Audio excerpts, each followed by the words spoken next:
Edhe më ta pyesim Mogherinin, edhe Hanin dhe të gjithë Unionin Evropian, a është kjo drejtësia me të cilën mburet një Europë?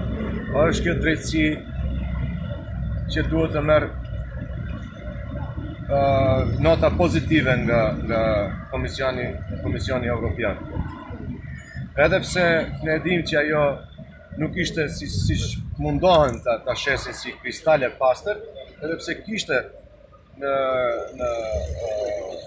raportin e tyre që në gjyqësi ka shumë punë për të bërë, ne jemi këtu të tregojmë se ne si qytetarë të Maqedonisë nuk jemi as pak të kënaqur, dhe jo që nuk është bërë asnjë lëvizje para, por është bërë vetëm lëvizje prapë.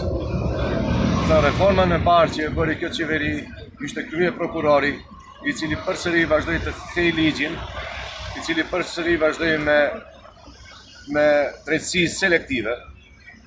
Dhe kjo duhet ta mbarojë sa më shpejt. Europën duhet ta bëjmë ne këtu. Nuk shkojmë ne në Europë, dhe nuk duhemi të shkojmë ne në Europë, por ta bëjmë këtu Europën.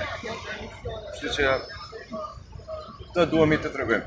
Dhe nuk ndalemi derisa të fitojmë gjithësi ashtu siç duhet. Dhe të gjithë ata që e kanë thyer të drejtën të gjenden prapa grila. Vetëm ashtu mund të shkojmë përpara.